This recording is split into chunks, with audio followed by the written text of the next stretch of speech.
We're good to go. Brittany, thank you. Yay! How are you? Welcome to Real Pod. Thank you for having me. I'm doing great. How are you doing? I'm doing awesome. I'm just so thrilled to be talking to you because from the moment I joined TikTok, I mean, you were the it, you still are the positive body image, intuitive eating, self-love page. And it's just so cool to be able to chat with you and hear more about you because we only get so much in a 60-second TikTok. I'm like, I need to know everything about this girl's life.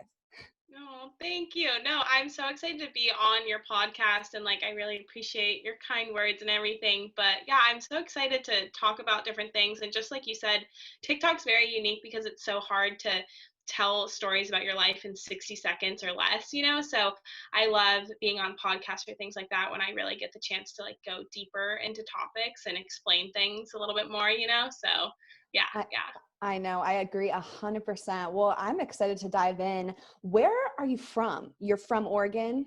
Yeah. So I am actually initially from South Florida. Okay. I lived in Fort Lauderdale, Florida for 16 years, and then I moved to Portland my junior year of high school. And I've lived in Portland ever since then. And I have a lot of extended family in Portland. So, I want to live in Portland later on, after graduation and everything. And so, yeah, so I consider myself an Oregonian now just because I've been here for, almost 7 years. So, yeah, so that's kind of where I'm from. But my family lives in Portland, and then I go to school at the University of Oregon, and I'm finishing up my senior year. So right now I'm in Eugene. But Congratulations on graduating. That's a big accomplishment. thank you.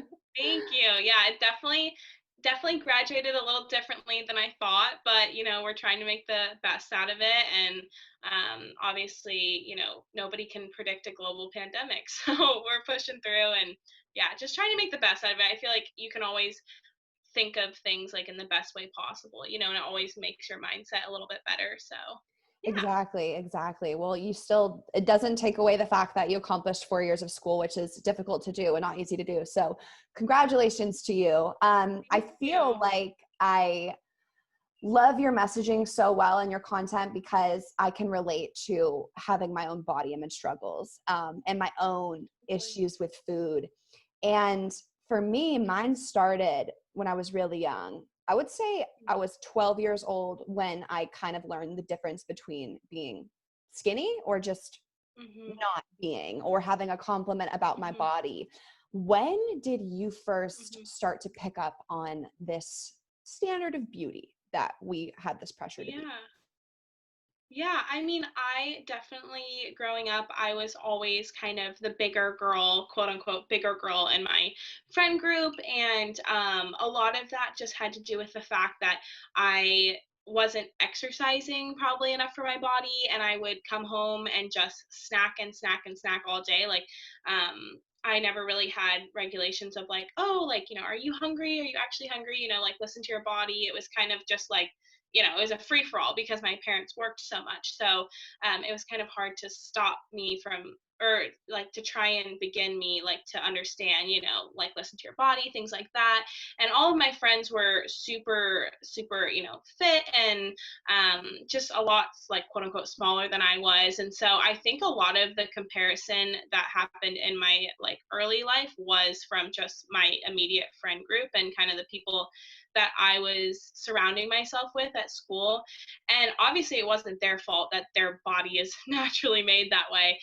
But just because I was surrounded by them, I would compare myself to them a lot. And so I think that's where it initially started. But even though I was self-conscious about my body when I was younger, it never stopped me from eating food, if that makes sense. I never was so conscious about it where I was like, oh, I'm going to starve myself. That didn't come until high school.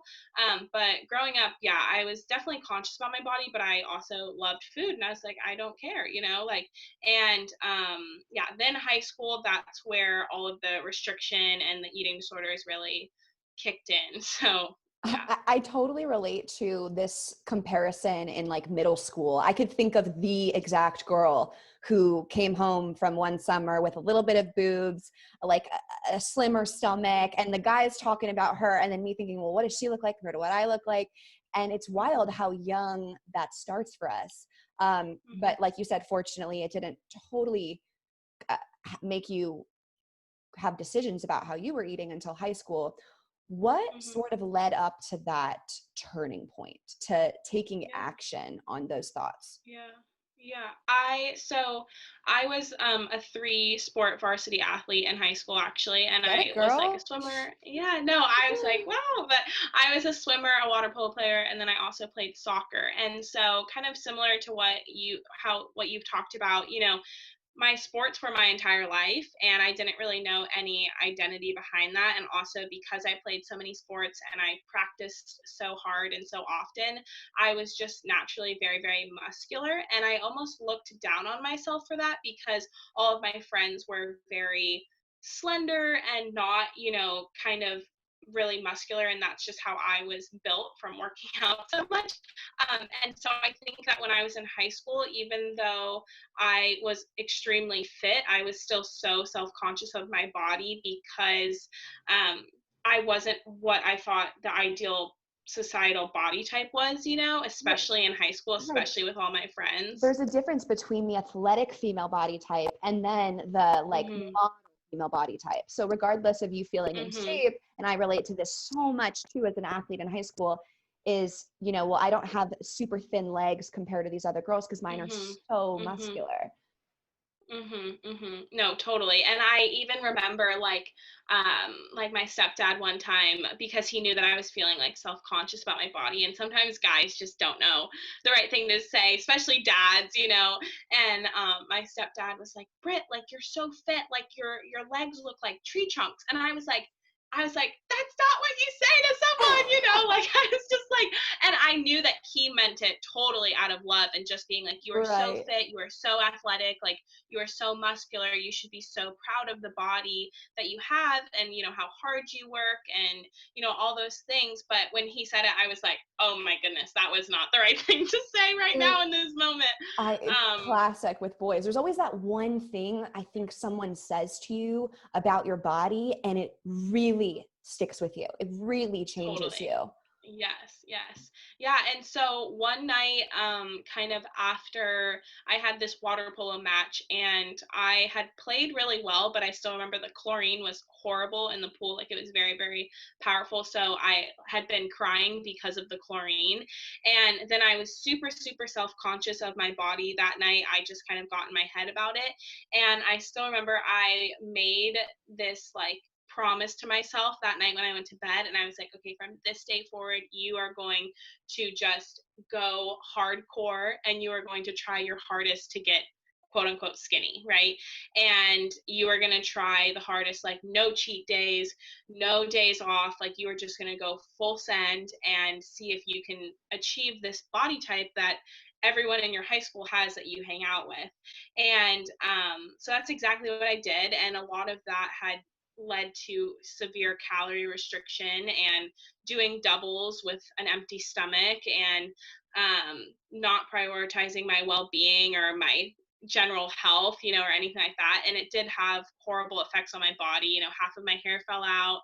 I was vitamin deficient. I had hormone imbalances. I lost my menstrual cycle for 9 months. Had really bad acne. Had zero energy. And it got sent to the emergency room a couple times. And so it was just crazy, the severity of starving my body, what it did to my body. It was horrible. um, While this was happening in the early stages, were you keeping this to yourself, this big pact you made? Was this a big secret, or was anyone in on this? yes. Oh, it was totally all me. I was so secretive. I would lie to my friends' faces. I would eat an apple at lunch, or I wouldn't eat at lunch. And my friends, because they were good friends, I did have supportive friends. I just compared myself to them a lot.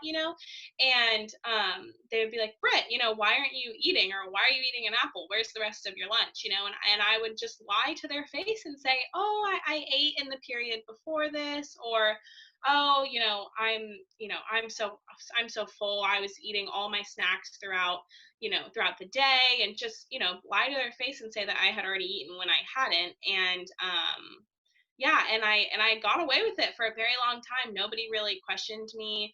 Like I said, my parents worked a lot, so I was able to get away without eating dinner. Like things that I was very, very sneaky about everything. So, yeah. What was, you just mentioned the very severe health side effects and a few Mhm. hospital visits. Mhm. Was the first hospital visit something where someone checked you in, and like that's when the first time someone was let in on this? I once had a friend who was struggling, and she was in the hospital for some normal checkup, and then they figured it out by looking from something else.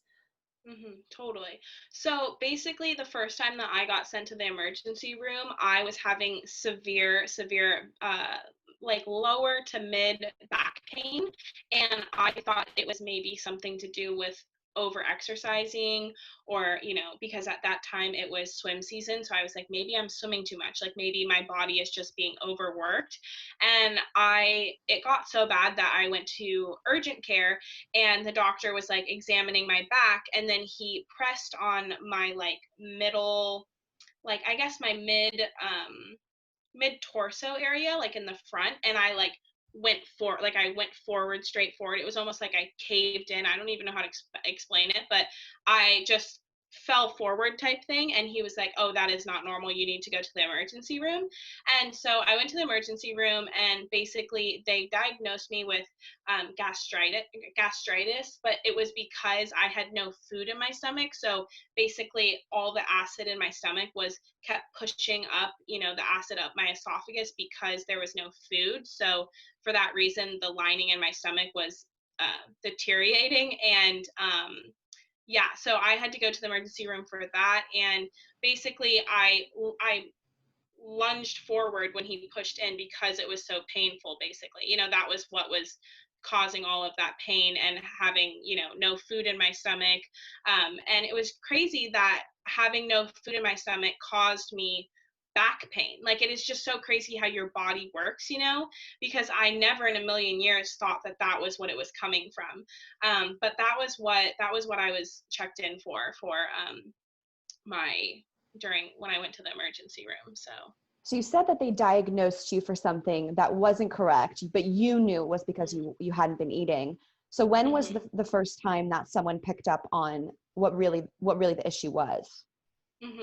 So basically, the first time that somebody was like, "Wow, this is kind of odd. You don't really eat." My stepmom I was eating lunch, and I remember I had like a plain Greek yogurt, one of those plain Greek yogurts, and then carrots, and that's all I was eating for lunch. And my stepmom was like, "What are you doing? Like that is not normal. Like that is not enough food for." A growing teenage girl, let alone someone who works out a lot.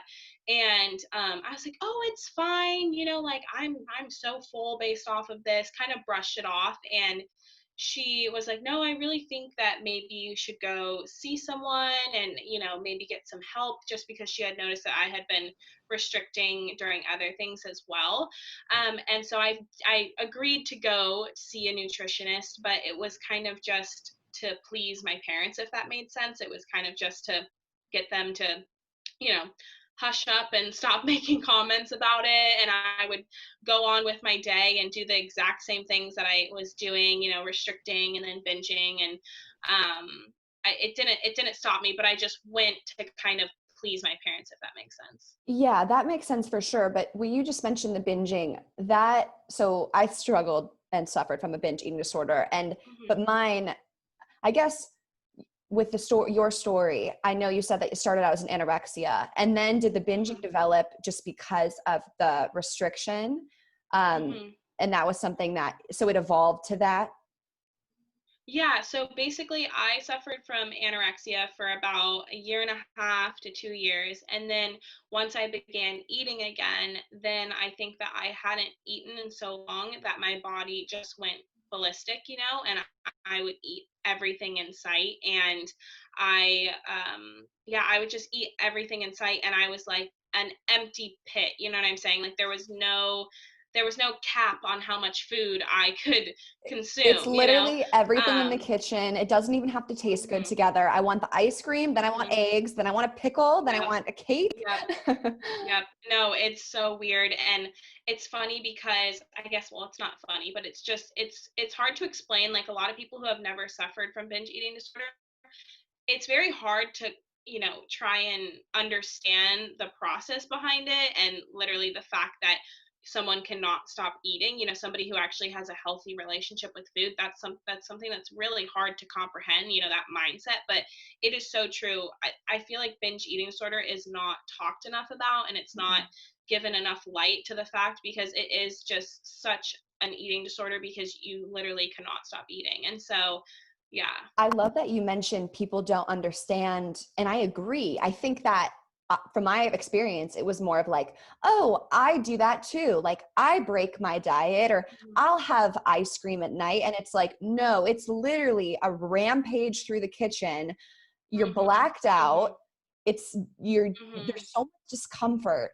And then it's so hard to Mhm. explain to someone, because I used to feel like just a monster. Like, how am I going to explain to Mhm. someone that I can't control myself around food?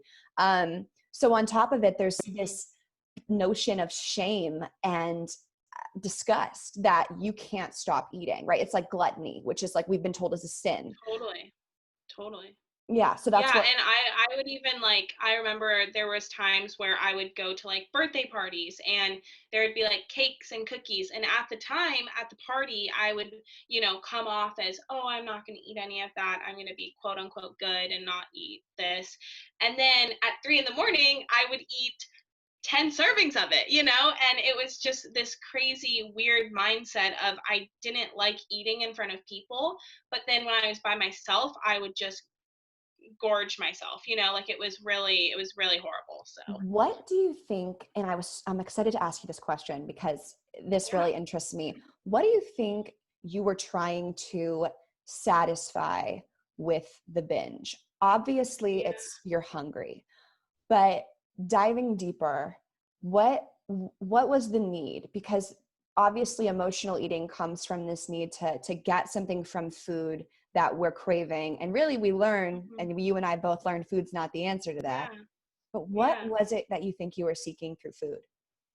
Yeah, I think so. A big part of my binge eating disorder occurred right when I had moved from Florida to Oregon. So I was joining a brand new high school. I barely had any friends at the time.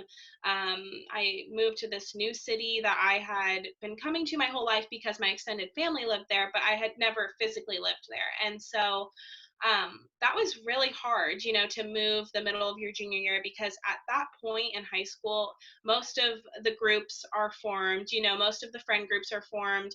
Most people have, their lunch crew that they eat lunch with every day. And I was just walking in as this new girl. And so for food was like my friend, food was like that comfort blanket to me. Food like made me happy, it made me feel less alone. And so I think that a lot of my binging had to do with the fact that it was really hard to adjust moving across the country at 16 years old, and yeah, so I think a lot of it rooted in that, so. The comfort, I totally agree. I mean, it's like food is going to be my sense of control, my sense of warmth in a weird way. Mhm. Mhm. Was the nutritionist someone in Oregon? So once you'd moved, she was at the new school? Mhm. A- Mhm. Yes. and you went to please your parents. What was the first kind of experiences like? Were you open with her? Um, yeah, yeah. So I definitely was a bit kind of restricted at first with her, and didn't really answer any questions unless she asked, and kind of just got through the meetings, and did what I had to do, or at least what I thought I had to do to, satisfy my parents and the help that they wanted me to get. And yeah, but eventually over time, I definitely did. I guess eventually over time, I really, really desired recovery, and I really, really wanted it. But at the time in my life, I just didn't have the strength, or the, I don't know, just like the gung ho attitude of like, we're going to do this. You know what I'm saying? I was just like, oh, recovery sounds nice. It sounds nice to be able to have a healthy relationship with food. It sounds nice to not look in the mirror and hate my body every single time I see it. Like that sounds like a nice thing to be able to do, but I just didn't think that I was strong enough to do it, even though I totally was. I didn't believe in myself at the time, so. it's easy to think but it won't be me. I'll never be the one that's not thinking about the chips and guacs. Like I'll never be the one that. It's very hard when you're in an eating disorder to envision yourself not being completely held captive by this obsession with food. Mhm. Mhm. Yeah. So when did you start to take the steps towards exploring recovery? Or did you similarly have that day where you made the pact to recover? Yeah, yeah. So when I had my binge eating disorder, even though I was binging and I had a completely different eating disorder than anorexia, I was also extremely unhealthy. I would take diet pills all the time. I would use waist trainers. I would buy flat tummy teas. Like I just did anything that I thought could possibly get me back to the point where I was in anorexia because I just thought that that was happiness. I thought that that was where my joy resided. And in fact, it was not at all. But that's what I thought. And I was really always so ashamed of myself for having binge eating disorder and not being able to control my hunger or my eating and things like that. And basically when I graduated high school, my parents, they took me to Europe for the first time for like a graduation trip, and my brother went as well. And we went to Croatia and Slovenia. And I remember the entire trip, I was super, super self conscious because we went during the summer. So we were constantly in swimsuits. We were, jet skiing, swimming in the Croatian Sea, like just having these incredible opportunities and these amazing memories that I probably should have been so thankful for. Yet the entire time I was just so self conscious of my body, so restrictive, not letting myself have the gelato or the pizza or whatever these once in a lifetime foods are that you should just, enjoy. And on the last day of vacation, I was sitting on this rock in the Croatian Sea. Me and my brother were swimming, and I looked out and I was just mind blown. I was just like, this world is so incredibly beautiful, and I want to explore it in any way that I can. And while I'm exploring it, I never want to feel the way that I've been feeling the past week. Like whenever I go travel, I want to diversify myself in the culture and try all the foods, and not be confident in what my swimsuit or like what my body looks like in a swimsuit. And it kind of just hit me that life is so, so much more than critiquing your body every 5 seconds or belittling yourself for how you were naturally made. And yeah, that was kind of the moment that it all changed for me, to be honest with you. And when I got home after, I think we flew home the next day, and that was when I was like, okay, I'm finally going to take recovery seriously. And since then, I've been in recovery for over 3.5 years, and I have never relapsed. And so I'm very proud of that. But yeah, I think a lot of people, some people do have that, this is the moment, and some people it's over time. But I definitely had that, like, okay, this is a 180 for me. We are going to start our new journey, and we're going to be the best you that you can be. So I'm yeah. so happy you had that moment. And it just sounds beautiful, just sitting somewhere, looking out into the world and realizing there's so much more to life than Mhm. obsessing over food in my body every single second of Mhm. the day.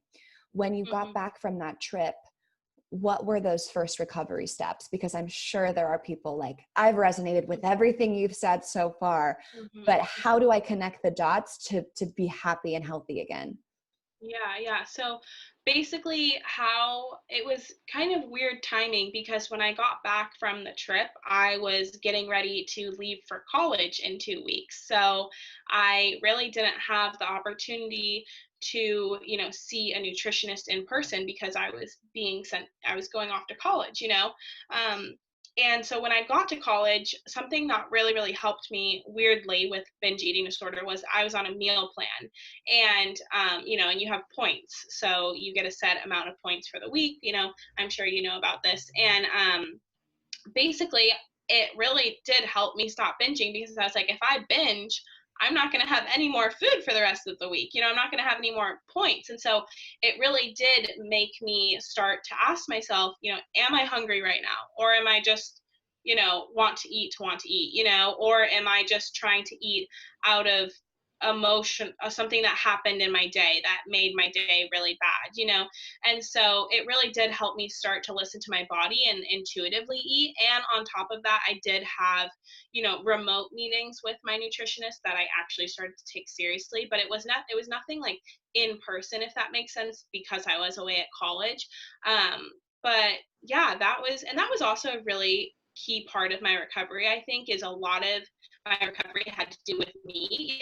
Obviously I did have a nutritionist, but a lot of it was me really working on myself and proving to myself that yes, you are strong enough to recover from this. And yes, you are strong enough to love your body and not belittle it every day, and give it positive affirmations every morning. And so that was a really, really important part of my recovery, was just believing in myself. So yeah, so I did have a nutritionist, but I also did really work on my recovery within myself. So Where did you first learn about intuitive eating? Because it's definitely, weirdly enough, it's the natural way and the human way of approaching food, yet we have to learn it. So who was the first person that ever told you that and explained it to you? yeah, so one of uh one of my cousins, actually, she texted me one day and she was like, she's a nutritionist, actually, my cousin. And she said, Britt, like, I think you would really love this account, because she knew my history with eating disorders and things like that. And her Instagram name is I'ma Eat That. Like, that's what her Instagram title is. And her name is Kylie. And so I looked on her page, and when I first saw her Instagram, I was like, oh my goodness, there's no way I could achieve this, because Kylie is totally, um, she talks about intuitive eating, and she would eat like a Twix bar for a snack. And to me at the time, that was just like, what? Like, no, you have to have like apples and peanut butter for every snack. You can't have something like that for a snack. And so I began following her Instagram, and I was like, wow, like, she is really able to eat everything in moderation and enjoy her life and listen to her body and intuitively eat. And I was like, this sounds like an awesome thing, like, I want to do this. And so I just started doing it one day and just started eating when I was hungry, and I would stop when I was full. And if I had a craving for something, I would actually listen to that craving. And it was insane how much it helped me not binge, because my body was actually satisfied that there was no need for me to binge, if that made sense, because I was giving it what it wanted. So that's kind of how I first started to learn about it. And I kind of just did my own thing and went for it, and it's worked out really well. I mean, I've been doing it the past 3.5 years, so it's been awesome. I'm so glad to be talking to you, because I don't have any people in my immediate life or any friends that intuitively eat. I'm like the only Hmm. one. And trust me, I've tried to Hmm. convince, but it's just hard when Yeah. people don't want to do it themselves. Um, Yeah. and it's Yeah. the best thing ever. I mean, Hmm. there's not a thing you can't let yourself eat. You're never feeling bloaty and like disgustingly full. You're never depriving Totally. yourself. However, I would say, and I'm curious if this is the same for you, because I used to be a binger restrictor and now I intuitively eat, if Mhm. someone were to ever say, Victoria, you can't have carbs or you can't have this, Mhm. bam, I think I will be right back to how I used to be. So I need to have all options on the table. Yeah, yeah, yeah. I definitely think, with me, I really respect my friends in my life and everything. They have different eating habits than I do, and that doesn't necessarily, like, none of them are unhealthy, none of them have eating disorders, but they are more conscious of things like that. And for me, I am kind of, I always joke around, I'm kind of like the mom of the group, and I'm always like, oh, like, listen to your body, like, or if somebody's like, oh, should I get Dairy Queen tonight, I'm like, oh yeah, you should get Dairy Queen tonight, like, I'll go with you. And so I think that in kind of my friend group in college and things like that, I just try to be as supportive as possible with them, and they're as supportive as possible with me. And also, they're really great because they know everything that I've been through, and they know that there are certain things that, can be semi triggering to me. And so they're super conscious of that, which is like so amazing, and they're incredible friends and everything. But that's another thing, like, if I ever am in a group of people who are talking about negative body image, or, you know, talking about this juice cleanse they're about to go on, I either just remove myself from the situation, or I will just speak up and ask them to stop talking about it. Just because I think that there's so much more to somebody's identity than doing a juice cleanse. So I don't really think we should waste our time talking about those things. So if I am in a group where I actually do want to like stay and chat about important things in life, I'll just say like, hey, why don't we pick a different subject? You know, like, so yeah. I love that. It's important to stick up for those, for what you believe in, also for yourself. And you never know who might need to learn and kind of get that pushback to realize like what's on the other side. Mm-hmm. But I definitely have people close to my life who are on very organized eating regimens. Once again, like you said, nothing unhealthy, Mm-hmm. but I just couldn't. It's just everyone is different. You know, I don't think intuitive eating is Yeah, yeah. for every single human being, but at least in recovery, I totally agree with you that it's been that happy medium that I need to not relapse. Yeah, yeah, definitely. And I think that even like with my roommates and things like that, like they will be like more conscious about like, oh, how many carbs did I eat today, or things like that, but not in the sense of tracking anything, just being like, oh, I had a sandwich for lunch, so maybe I shouldn't have pasta tonight or something like that. And for me, like that's not necessarily triggers like, oh, that's not, healthy or anything. It's just more like that's just how they fuel their body and it works for them. And for me, I just eat whatever I want, and we all live happily together. So it works well, and just like you were saying, it's nothing restrictive at all in the sense of like it could be a serious harm at all, like they eat plenty, but for me, I just don't really place any worth on like carbs or sugar, or what I'm saying, like I just eat Right. whatever I want. I'm not like, oh, I've had that today, or I've had that, what I'm saying. So I know exactly what you're saying, girl. So yeah. when did this advocacy work start on TikTok, especially because you went Mm-hmm. from absolutely not a single soul can know about this to recovering to then now being someone that thousands of people look to, and you come on exactly this podcast and you say, Victoria, you can ask me anything. I'm such an open book. How did you flip that Mm-hmm. script? Yeah, I definitely think when I started recovery, it gave me so much more confidence in myself, and it gave me so much more ability to just feel empowered in my being, And my freshman year of college, I actually started like a YouTube channel, and I was like, oh, I'm going to talk about body positivity and things like that.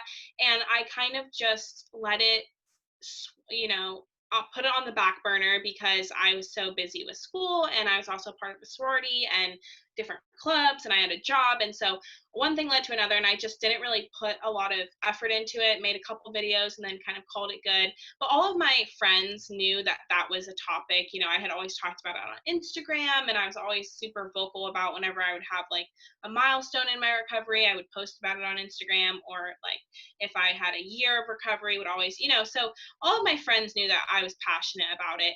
And then my junior year of college, I started like this little blog, and I just wrote about different topics in my life. One of those things being body positivity and eating disorder recovery. But again, eventually pushed it on the back burner because I was like, let all these other things pile up. And finally, when TikTok came up my senior year of college, I initially joined it just to make really fun and silly, trendy, videos with my friends and just have a good time. And then in February, I was going to my sorority formal dance, and I was like, I'm going to make a TikTok because it marked the 3.5 years of me being in recovery from both of my eating disorders. And so I posted this video of me dancing in my dress to the Dougie, and I just, commented, I was like, today marks 3.5 years. And it went viral. And I was like, wow, this is my first video to go viral, and it's about so much of what my identity is, and so much of what I believe in. And I was like, I think that this is really missing on TikTok. So I just started making videos about it, and I just started going for it. And slowly it started doing, getting more traction. And then I started posting what I eat in a days in recovery. And that's when it really took off, is people loved seeing intuitive eating on TikTok for once in their life, you know, and not seeing these restrictive, you know, counting every single calorie, counting every single macro, you know, how to lose X amount of pounds in X amount of days, you know. And it was the first time that, you know, I was like, wow, people really want to hear this. And so I just kept making it. And ever since then, it kind of just has blown up very fast. And I feel so incredibly grateful. But it has definitely happened in a short amount of time. So just kind of trying to take everything in, you know, and help as many people as I can. So Exactly. And you're so right. I mean, it blows up. And now all of a sudden you've got this huge platform that you probably were not totally expecting, because you said you joined the app for fun. How has it inspired you, or maybe if it's even caused you a little bit of fear with just all the people watching and listening, or what has it been like to kind of overnight, I mean, become an influencer? Because on TikTok, like, you are one of the top names when it comes to this body positivity movement. And it happens so fast, and it just goes from, you know, maybe I want to do this stuff, and then bam, you know, here you are. What's it been yeah. like?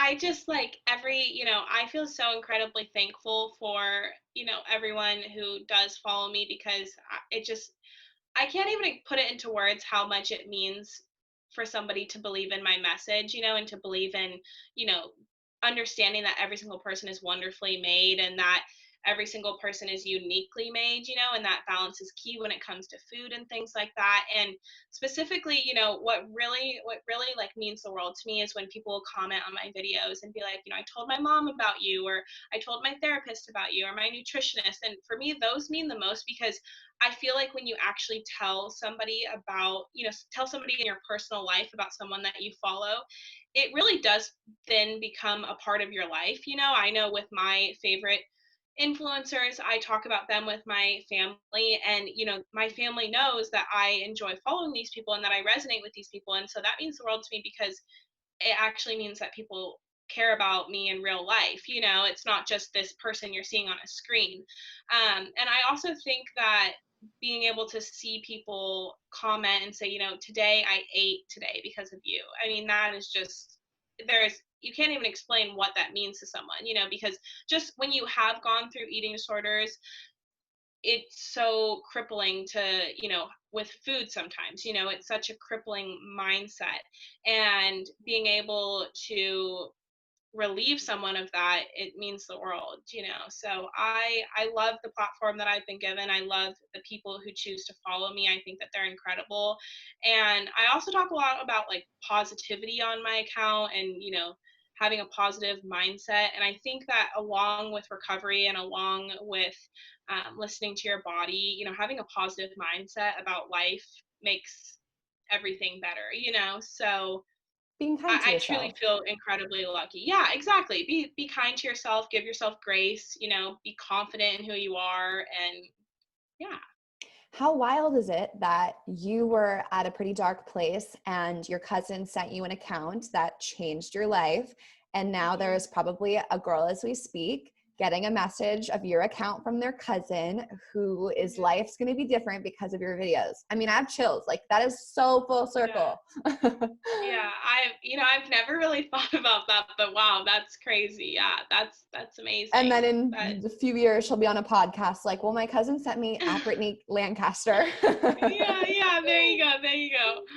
But yeah, it's been incredible. So That's I'm great. happy to I'm do so happy that you love all of that stuff, because it can be overwhelming being online, but that.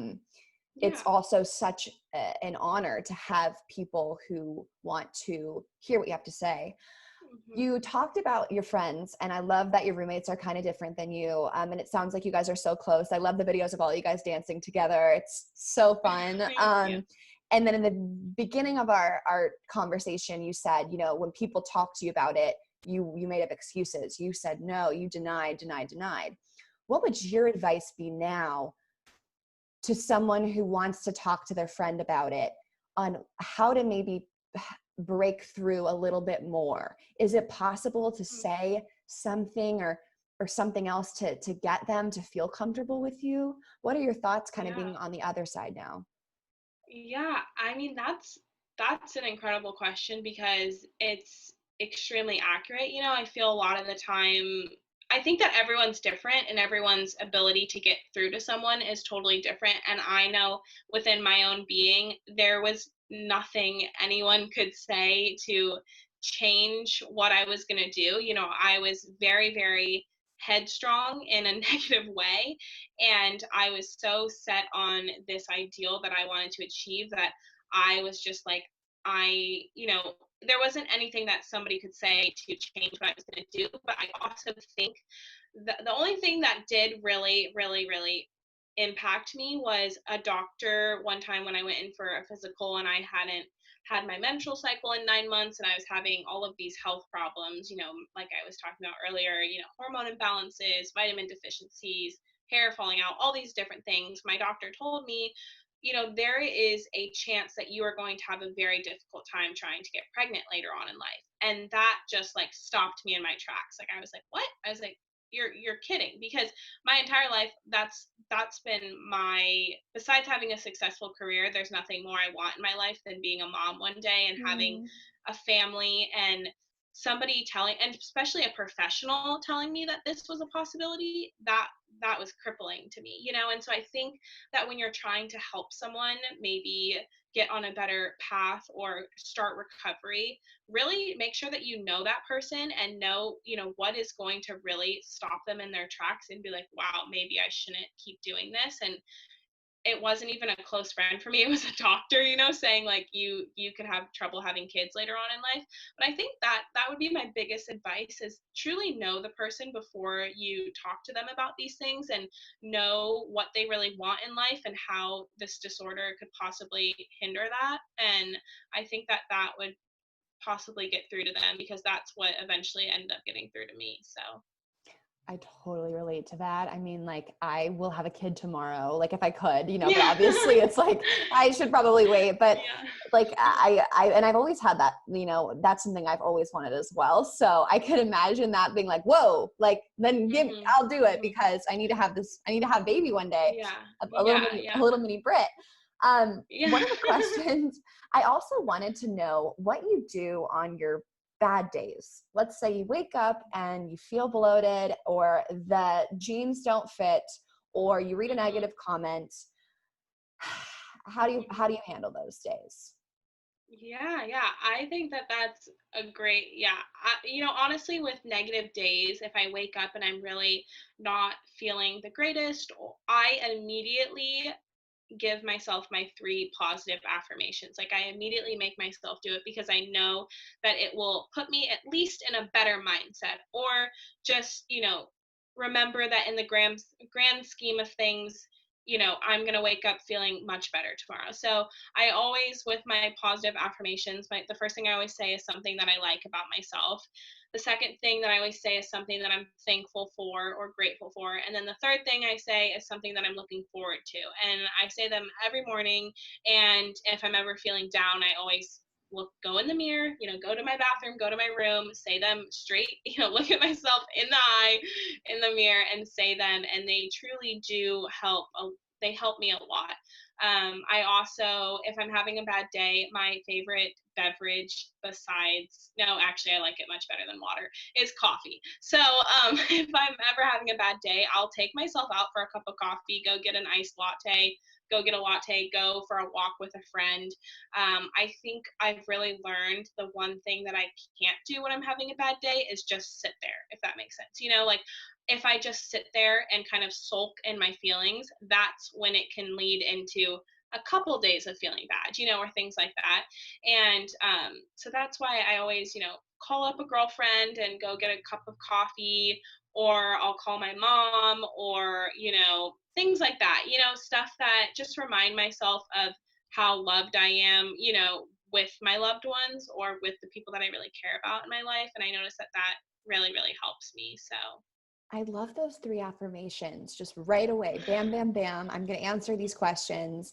And also mhm. sometimes when you, like you said, shock the system and go do something, you have a really kind interaction with the barista, or you see a puppy on the walk to coffee, and it can help kind of redirect the focus to everything I hate about myself this morning.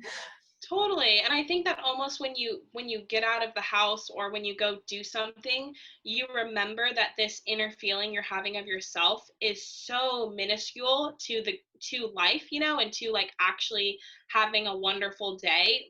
Your body is, so minuscule to the ability to have a positive and productive day. You know what I'm saying? And so when I go out, I'm like, oh my God, life is so beautiful. Life is so wonderful, even if I'm having a down day. And they don't happen very often anymore because I have been in recovery for so long. But whenever they do happen, that's always my go-to. So I love that. I love that. And then finally, I just want to chat with you about the toxicity on TikTok as well as social media. It can be hard to avoid. It can be triggering. It can be not helpful.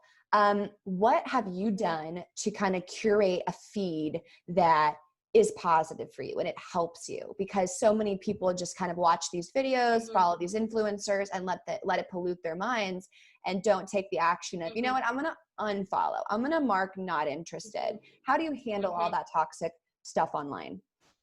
Yeah, so first thing first, I just only follow people that I really believe in and that I really support their message. I only follow, I think, like 38 people on TikTok, like a I'm very so small honored. number of people. No, and half of those people are like my best friends who of course I'm gonna follow them, but on TikTok, because it is so toxic, I feel like I have like a love-hate relationship with TikTok, if that makes sense. Like I'm so incredibly grateful for it because of the opportunity that it has given me. But I also think that there's a lot of negativity on TikTok, like we're talking about toxic behaviors and things like that. And so yeah, so that's the first thing I always say. Follow who like people that you truly truly believe in, and you believe in their message and their journey and things like that. I also think that it's super important on TikTok or any social media to take everything that somebody sees with a grain of salt because, you know, like I said, the max that you can make on a TikTok is a 60-second video. So it's like, how much can you really see someone's life in a 60-second video? And also, I think personally on my feed, what's really how I'm really trying to tackle this, toxic kind of environment is to just not give up. I don't stop posting. I'm going to keep posting my what I eat in a days every day. And I don't care if somebody says that I eat too many carbs, if somebody comments that, or, some people I've seen comments where it's like, wow, this girl eats too much. And I think that the kind of best way to handle those comments is to just not laugh them off, but just be like, just normalize it almost and be like, yeah, I do eat a lot. Like, I like food. I eat a lot. It is what it is. And so I've definitely been doing that. And also, even with bikini videos, I've had many bikini videos that I've posted on TikTok removed because I don't really know why, but I don't stop it. Just because a video gets deleted of me in a bikini, I still know that I have a bikini body just like everybody else does. Every single person on this planet has a bikini body. And so for me, I just don't give up. I just keep posting. Like even today, one of my bikini videos got deleted, but it's not going to stop me from posting one tomorrow, I So can't believe they're doing that. You have such a great following. You're so positive. It's like you think it's wild. It's unreal. But we need to yeah. change that. That's why you got to keep posting, keep uploading, Hmm. because it's not okay at all. Have you felt any pressure? Usually when you get a following, it comes with like, I gotta post today, or I gotta get views. Has that kicked in Yeah, at all, or is it still a yeah, bliss yeah. phase? Yeah, I definitely think, that it definitely you feel this pressure to, I guess, not necessarily post, but just make sure that you're helping people with your content. You know what I'm saying? I feel a lot of pressure to help people. And also, a lot of people will ask me really, really in-depth questions about nutrition or things like that. And I'm an advertising major and a business administration minor. So I am not a professional, and I always tell people that when they do ask very specific questions about things like that, just because I always say I'm just sharing my personal journey and what's helped me recover and, spreading body positivity, but I am in no way, shape, or form a professional, nutritionist or a registered dietitian or anything like that. And so I think that that's where I kind of feel the most pressure is, I'm not a professional. I'm just sharing my personal journey, my personal story. But I think that people do respect that, like, definitely. But I also feel like sometimes I have to let people down with certain things because I can't give them professional advice, and I don't Right. want to, because I don't want to give them wrong advice and have it be incorrect and harm their body in some way. That's not, I would never want that. So, Right. And I'm sure, and it happens to me as well. You get like paragraph about someone's eating disorder or something like that. And you're mhm, like, mhm. I have been there and I feel for you, but I can't advise you on this, but it's still so powerful to share your experience. I don't think you need to have be a nutritionist to share your experience.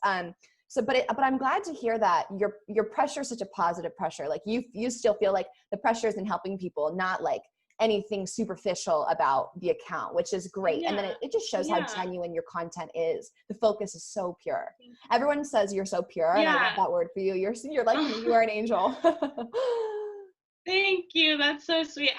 Like that also, I think that there's a lot of creators on the app that make content simply to go viral and simply to try and just catch people's eye. And I truly don't care about that at all. I want to treat people.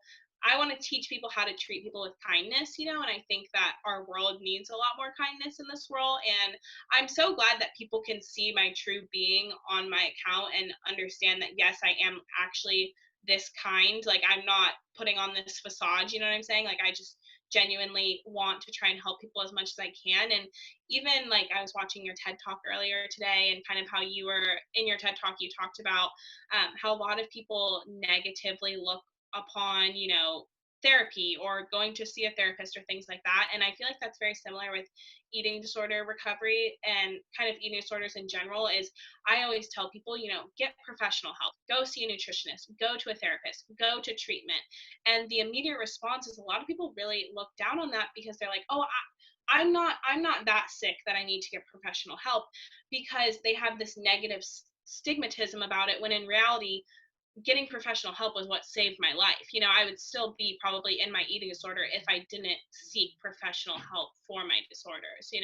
I agree. So, And the label, I think even for me, like hearing binge eating disorder come out of a professional's mouth staring into my eyes, I felt like I'd lost something. I felt like it's like the mhm, scarlet mhm. A in freaking, what's that book called?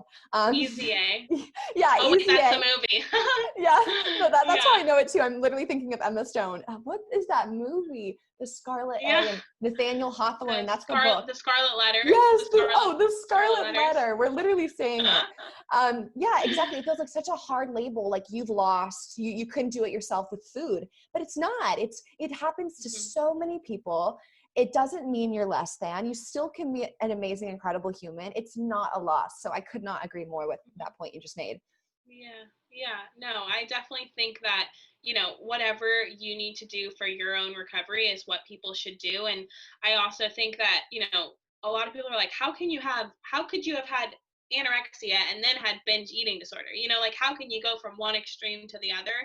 And I think those are the most I, easy two to connect the dots between. yeah, Like yeah, I they know. that's like really they don't understand what it is. I mean, Yeah, yeah, totally. And so I just think that, any eating disorder is an eating disorder. You know what I'm saying? And it shouldn't be taken one shouldn't be taken more seriously than the other. And if you do need help for it, then I really, encourage people to get that help and to seek that help. Because that's ultimately what's going to give you long-term recovery results. So. yeah, and there's also the last thing I want to say, just because you're bringing up a great point, and I want to add to it, is disordered eating is a thing, and it Mhm, happens to mhm, 80% of women. So I find people, and there are people probably listening right now, like, well, I have issues with food, and I resonated to what they were saying, but I don't think I have an eating disorder. Like they don't want to cross the yeah, threshold. But totally, there is such a gray area totally. of disordered eaters who, if you resonated with Yeah, anything on yeah. this podcast, you probably, I don't want to diagnose you, but disordered eating is very common. So there's also all that Yeah, gray area that's definitely. not just like the hierarchy of the label. Mhm, mhm, totally. And I think that even with, disordered eating, some people will try different fad diets, or they will overanalyze food. They'll be like, oh, analyze nutrition facts, or analyze what ingredients are in a food and things like that. And so I think that sometimes when you're just super super, I guess, picky or very like observant about what you're eating, sometimes that's not seen as a full on eating disorder, but rather just like, oh, disordered eating, I only eat certain, what I'm saying, I have certain restrictions on food and things like that. But disordered eating is still should be taken just as seriously, because disordered eating can easily lead into an eating disorder. And I think that if you are able to tackle your disordered eating and work through that at an early stage, you can really prevent your body from a lot of, negative things that you could put it through with an eating disorder. So I completely agree. Thank you so much for all of your honesty today and just being so open. I really thank you. appreciate it. And it's been so great getting to know you because, like we said, like there's so much more I wanted to learn about you. And I was just so excited to talk to you today. So thanks Yeah. for taking the time, Brittany. Yeah, no, of course. And I was so excited to talk to you too. Like, I literally you can ask my roommates, I kept talking about it. I was like, I'm so excited. Like, just because I think it's so incredible what you've done in advocating for athletes, because I think that athletes are just looked at almost like untouchable. You know what I'm saying? They're seen as this thing that, nobody could hurt an athlete. They live the life, they get to travel all these places, and they are playing a D1 sport and all these things. And I It's just think very it's incredible that glamorized. yes, totally. It's very, very glamorized. And I give you props for everything that you've done, and you're definitely changing lives with, the message that you're presenting and everything that you're doing within, mental health and body positivity and, intuitive eating and all that stuff. Oh, So thank you. kudos to It you. means so much coming from you, and I will sleep well at night knowing I am blessed to be one of your 33 following. Yes, no, I love it. I um, love your content. Thank you. You are so sweet. Well, thank you so much. I had the best time talking with you.